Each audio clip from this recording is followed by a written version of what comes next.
ಜೀವನದಲ್ಲಿ ಶಾಂತಿ ಬೇಕಾ? ಮನಸ್ಸಿಗೆ ನೆಮ್ಮದಿ ಬೇಕಾ? ಆಗ ಕೇಳಿ ಲಾರ್ಡ್ ಕೃಷ್ಣ ಅವರ ಅಮೂಲ್ಯವಾದ ಮಾತುಗಳು. ನೀನು ಮಾಡುವ ಕಾರ್ಯದಲ್ಲಿ ನಿಷ್ಠೆ ಇರಲಿ, ಫಲದ ಬಗ್ಗೆ ಚಿಂತಿಸಬೇಡ.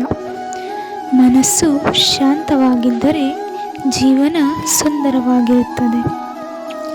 ಸತ್ಯದ ದಾರಿಯಲ್ಲಿ ನಡೆಯುವವನನ್ನು ಯಾರೂ ಸೋಲಿಸಲಾರರು. ಕಷ್ಟಗಳು ಬರುತ್ತವೆ, ಆದರೆ ಅವು ನಿನ್ನನ್ನು ಬಲಿಷ್ಠನನ್ನಾಗಿಸಲು ಮಾತ್ರ.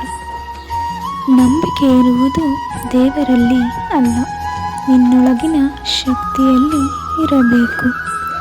ಯಾವುದೇ ಸಂದರ್ಭದಲ್ಲೂ ಧೈರ್ಯ ಕಳೆದುಕೊಳ್ಳಬೇಡ.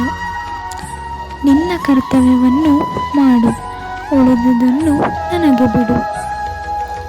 ಮನಸ್ಸನ್ನು ಜಯಿಸಿದವನೇ ನಿಜವಾದ ವಿಜಯಿ. ಈ ಮಾತುಗಳು ನಿಮಗೆ ಇಷ್ಟವಾದರೆ ಲೈಕ್ ಮಾಡಿ, ಶೇರ್ ಮಾಡಿ, ಸಬ್ಸ್ಕ್ರೈಬ್ ಮಾಡಿ ನಮ್ಮ ಚಾನಲ್ಗೆ. Thank you for watching.